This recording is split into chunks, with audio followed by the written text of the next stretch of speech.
100 pages de libre analyse, de reportages, de photos inédites pour mieux comprendre une ville, un pays qui bouge. Ici Abidjan, votre magazine numérique gratuit disponible tous les mois. L'Afrique avance ici, Abidjan innove.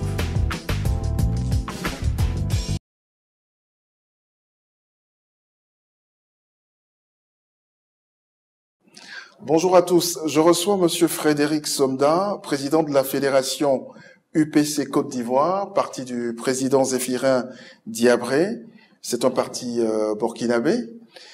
Monsieur Frédéric Somda, bonjour et merci d'avoir répondu à notre invitation. Merci. Après le putsch, le Burkina Faso, votre pays, a retrouvé la normalité de sa transition politique. On peut dire que votre pays revient de très loin. De très loin, dirais-je.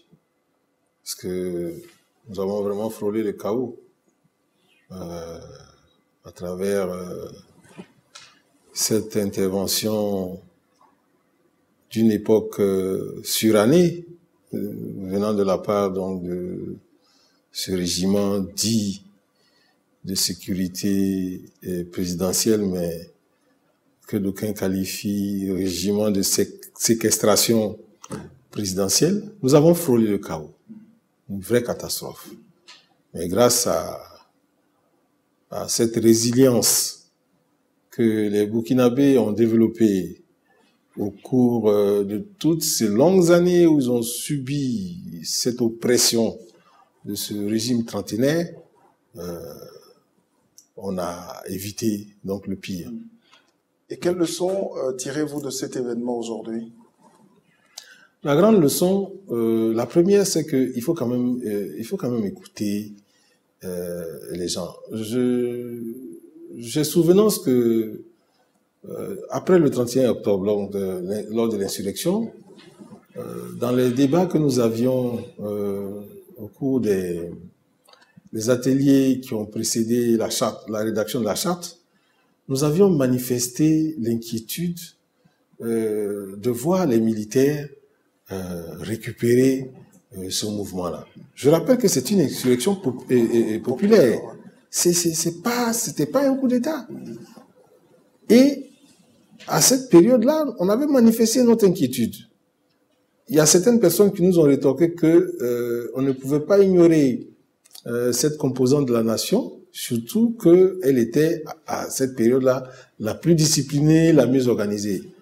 Bon, on n'a pas été entendu. Mais j'avoue que c'est pratiquement une demi-surprise pour nous autres, parce que ça ne pouvait se terminer que de cette façon. En clair, c'était prévisible ce coup de force. Ah oui, c'était prévisible. Il y a eu plusieurs alertes. Je crois que à plus de 3 reprises, ce régiment de sécurité présidentielle dont le camp militaire est attenant à la présidence de la République a fait irruption au cours des différents conseils des ministres. Donc, on n'a pas du tout été surpris. Et est-ce qu'on pouvait éviter cela si on n'avait pas donné à certains Burkinabés le sentiment d'être écartés de leur vie nationale? Alors, moi, je trouve que la question est mal posée. Très bien. Parce que très souvent, on entend dire, oui, il y a eu de l'exclusion, machin. Il n'y a pas eu d'exclusion. Quand on interdit aux partisans de Blaise Compaoré de participer à des élections, c'est quand même frustrant. Alors, bon, que ce soit frustrant pour eux. En tant que citoyen. Que ce soit frustrant pour eux, je peux comprendre. Mais je pense que dans la vie, on pose des actes et on les assume. Il y a des dispositions légales qui sanctionnent les personnes qui se sont rendues coupables d'un certain nombre de faits. Mais en même temps, la situation était fragile et il faut pouvoir continuer de composer avec tout le monde. Oui, mais... Ça certainement aurait évité ce drame-là, oui, parce qu'il y a eu encore des morts. Oui, mais pas en encourageant l'impunité. Est-ce qu'il fallait faire l'impasse? Mais cela n'excluait pas l'impunité. Non, mais est-ce qu'il fallait faire l'impasse sur les morts qu'il y a eu entre les 30 et 31 octobre. Non, bien évidemment que non. Voilà. Alors, donc, je pense qu'il faut recentrer le débat. On n'a exclu aucun parti politique. Ce sont des individus qui ont été ciblés, identifiés et reconnus comme ayant posé des actes qui ont conduit justement à ce soulèvement populaire. Il faut que ces personnes assument. On ne peut pas faire comme s'il ne s'était rien passé. Mais il y a aussi un temps pour la justice, non? Oui, mais c'est pour ça que je dis, ça fait partie un peu des péchés mignons de cette transition qui s'est mise en place. Elle a été un peu maladroite. Oui, je trouve qu'il y a des questions qui auraient dû être traitées sans passion avant qu'on engage véritablement cette transition. On parle d'exclusion. Moi, je dis non. Ce sont des individus qui ont été ciblés comme tels. Il faut que ces personnes-là assument. Voilà. On a même donné le loisir aux partis politiques en question de proposer d'autres personnes. Je vois pas en quoi il s'agit d'exclusion. Voilà. J'aurais pu comprendre que la sanction cible directement certains partis politiques. En ce moment, on allait parler effectivement d'exclusion. Mais des individus qui ont tenu des propos, et même là, bon, peut-être que la question viendra tout à l'heure, lors de ce putsch qui a été qualifié du coup d'État le plus bête du monde.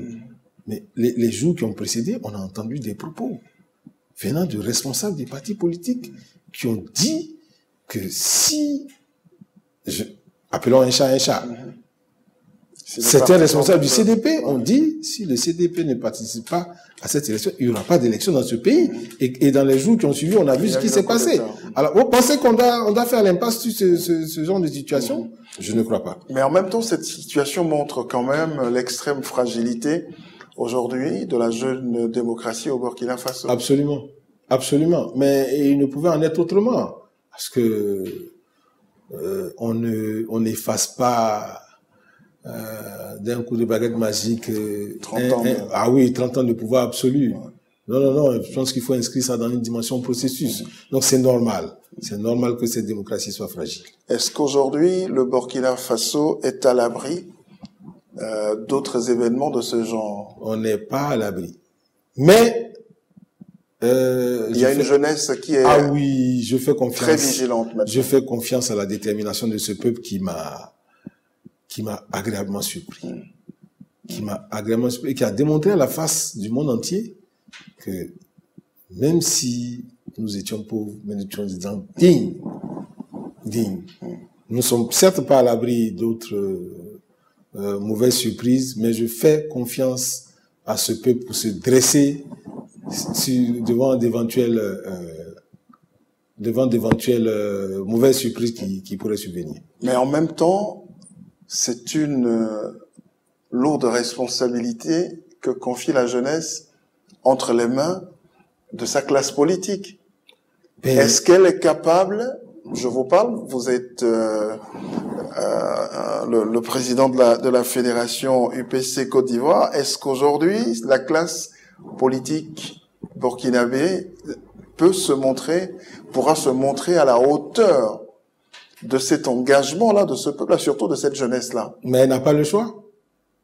Elle ne peut que suivre. Elle ne peut que suivre. Elle n'a pas le choix. Et à ce sujet, le président Zéphrin Diabré a dit que nous ferons ce que les Burkinabés auront décidé.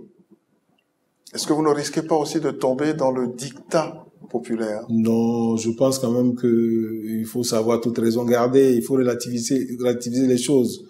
On saura faire la part des choses. Mais plus rien dans ce pays ne pourra se décider sans les Burkinabés. Ouais. Ce n'est plus possible. Ouais. Alors finalement, qu'est-ce que ce putsch a quand même permis d'obtenir? Alors, la première chose, c'est que ce putsch a permis vraiment de confronter ce Goliath qui était le RSP. Pendant longtemps, on en a parlé, et on a fait semblant de ne pas voir que c'était une mauvaise chose, mais là, l'opportunité est donnée aux responsables de la transition et au peuple burkinabé de régler une fois pour toutes ce problème. Donc il y a un problème RSP. Absolument. Il y a un problème RSP. Et c'est cette bombe à retardement que nous a laissé l'ancien président en partant. Ah oui. en structurant l'armée de cette façon, donner des privilèges à une composante et frustrant d'autres pendant de longues années, mais on ne pouvait que finir par des problèmes. Donc aujourd'hui, l'occasion est donnée de traiter cette question sans animosité, sans violence, sans émotion, de regarder ce problème et de prendre la décision qui convient. Est-ce qu'en réglant le problème RSP, on réglerait indirectement le problème de la menace Compaoré qui pèserait toujours sur le Burkina? Il n'habite pas loin, là. Oh, je veux dire, la menace Compaoré, bon, elle subsistera toujours.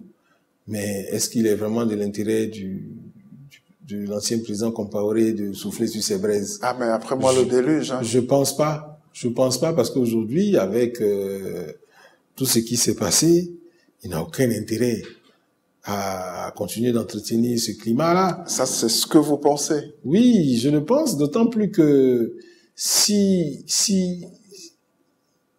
persiste dans cette logique, je veux dire, il a beaucoup plus à perdre qu'à gagner. Parce qu'aujourd'hui,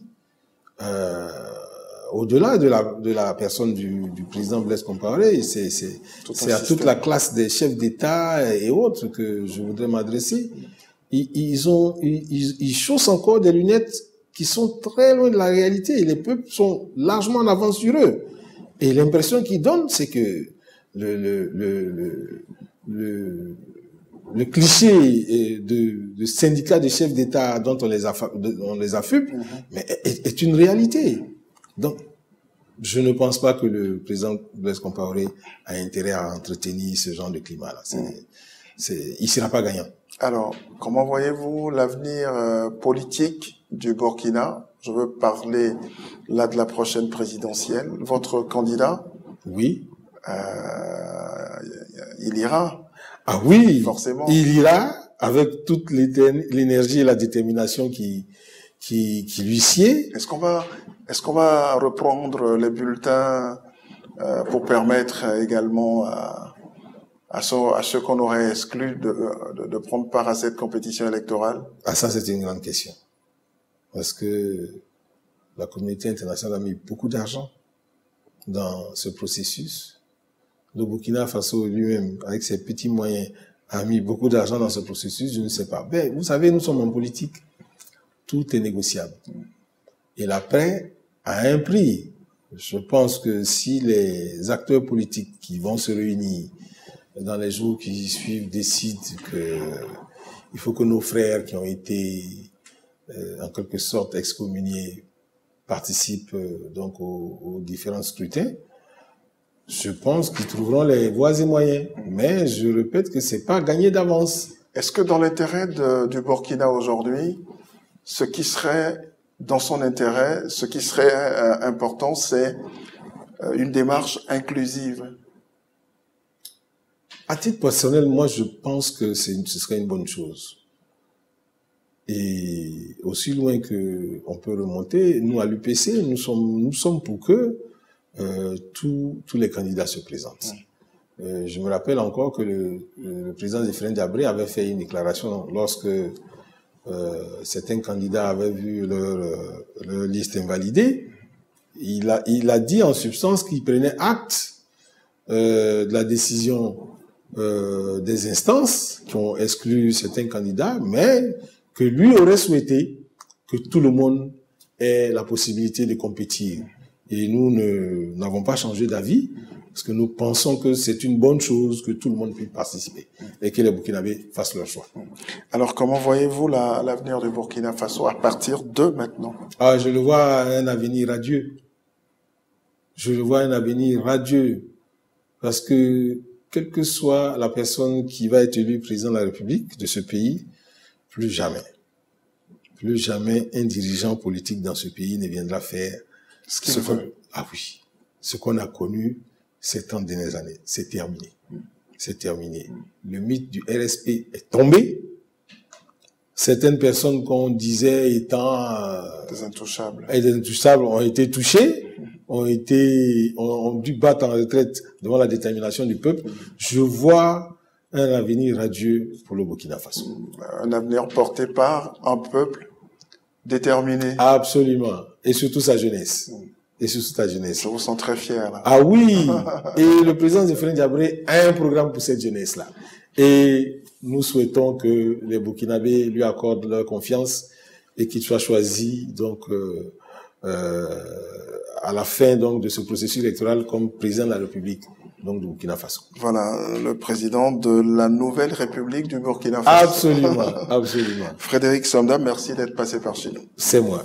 Merci.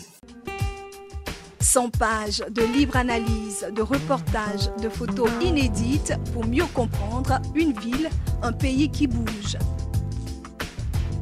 Ici Abidjan, votre magazine numérique gratuit disponible tous les mois. L'Afrique avance ici, Abidjan innove.